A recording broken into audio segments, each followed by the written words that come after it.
Hello student, welcome to my YouTube channel R K study. Student, आज मैं आप लोगों को एक्सरसाइज 10.2 का क्वेश्चन नंबर 5 बता रहा हूँ। क्वेश्चन नंबर 5 क्वेश्चन एग्जामिनेशन में तो कभी नहीं आया है अभी तक, और ना आएगा। फिर भी ये क्वेश्चन दिया है तो मैं बता रहा हूँ।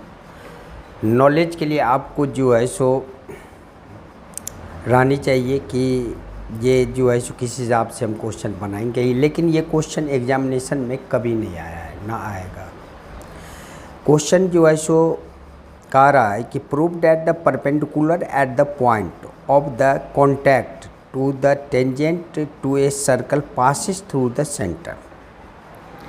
यानी क्वेश्चन ये कह रहा है कि सबसे पहले तो एक आप सर्कल बनाइए। मान लो ये सर्कल है, इसका कोई ना कोई पॉइंट होगा, मान लो ओ पॉइंट है। तो prove that the perpendicular at the point of contact. Point of contact किसे कहा जाता है?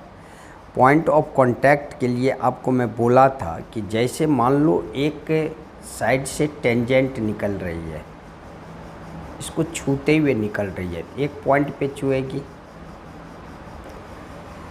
तो रेडियस जो होता है यहाँ से लेके यहाँ तक, इसे बोलते हैं पॉइंट ऑफ कांटेक्ट। मान लो ये P है और ये एक लाइन है आपका A और ये लाइन आपका है B। तो क्वेश्चन आपको कह रहा है कि prove that the perpendicular at the point of contact to the tangent to a circle passes through the centre. यानी ये सेंटर से ही पास होता है। ये जो पॉइंट ऑफ कांटेक्ट है ये सेंटर से ही पास होगा। आपको ये प्रूव करना है। तो इस प्रूव करने के लिए सबसे पहले आपको कंस्ट्रक्शन करना पड़ेगा। कंस्ट्रक्शन क्या कि यहाँ से आप एक लाइन जो है सो एक पॉइंट अलग जो है सो एक ले लो। यहाँ पे एक पॉइंट ले लो आप, ये A आ गया, B आ गया, P आ गया, O आ गया। मान लो एक जो है सो आप पॉइंट यहाँ पे Q रख लो आप, यहाँ पे पॉइंट, और इसको इस पे इस हिसाब से मिलाओ कि ये 90 डिग्री का एंगल बन जाए। तो कंस्ट्रक्शन में सबसे पहले आप लिख दो कि कंस्ट्रक्शन हो गया आपका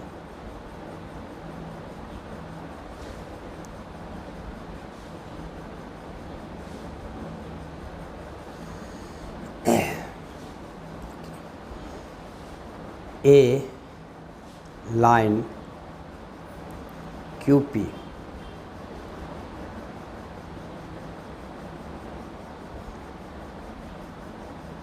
a line QP perpendicular AB, then angle QPB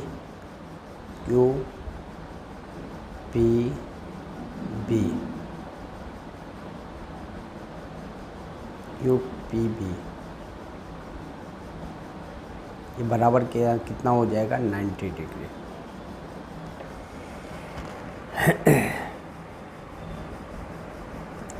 यहाँ पे जो QP परपेंडिकुलर दिए PB कर दो आप, इसे PB,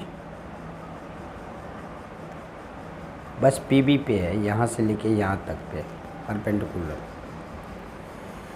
तो इसको प्रूव कैसे करेंगे हम? सबसे पहले ये देख लो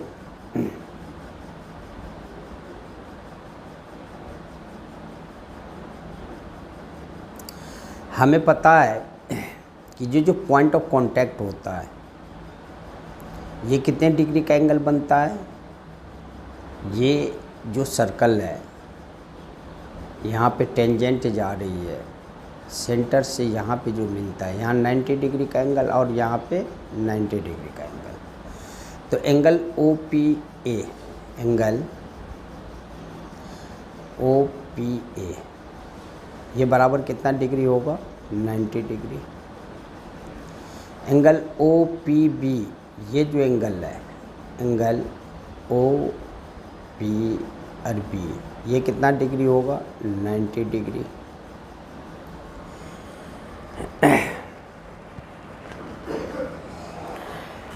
और कंस्ट्रक्शन के हिसाब से आप देख रहे हो angle Q P B, angle Q P B, ये कितना डिग्री हो गया?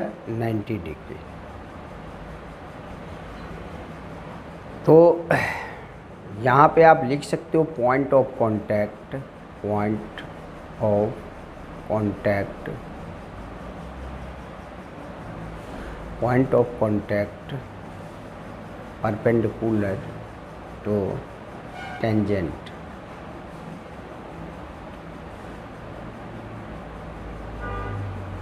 टेंजेंट। अब आप ये कह सकते हो यहाँ पे कि कभी भी जो आपका ये 90 डिग्री का एंगल है, यदि तो इसका दो पार्ट यदि करेंगे तो 45-45 हो सकता है, 45-45 डिग्री हो सकता है, लेकिन 90 डिग्री कभी नहीं हो सकता।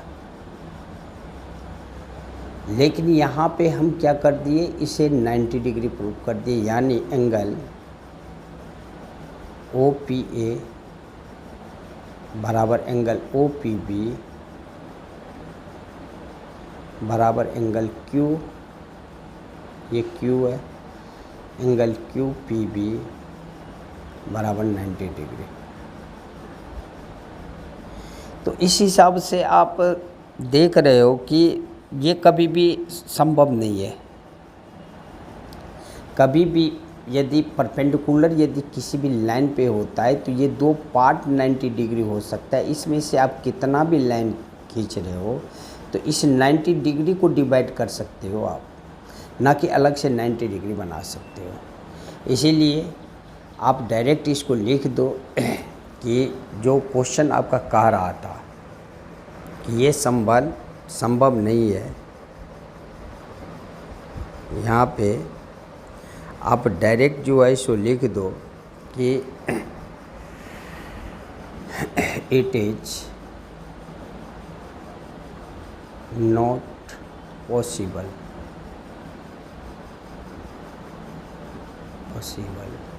That angle Q P B बराबर 90 डिग्री। सो इसलिए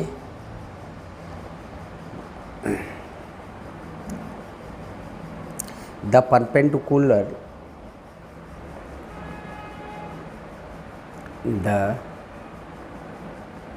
यानी ओपी परपेंडिकुलर के किस पे होगा?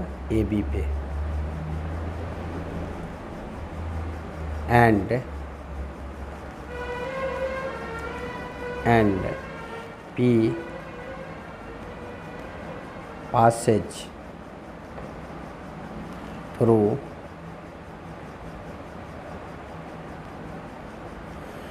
center O, center O, center O। ये क्वेश्चन कभी आएगा भी नहीं, लेकिन नॉलेज के लिए मैं बता दिया आपको कि ये जो है सो कभी भी सेंटर ओ से पास होगा तो 90 डिग्री का एंगल बनेगा। तो 90 डिग्री का एंगल बनने का मतलब है कि ये दो पार्ट 90 डिग्री है, ये और ये। इसमें से आप लाइन खींच रहे हो तो ये 90 कभी हो नहीं सकता। और यदि नहीं हो सकता इसका मतलब ये पी पॉइंट ओ से पास हो रहा है, यानी पॉइंट ऑफ जो कांटेक्ट है ये ओ से ही पास हो रहा है, इसलिए यहाँ पे 90 डिग्री का एंगल बन रहा है।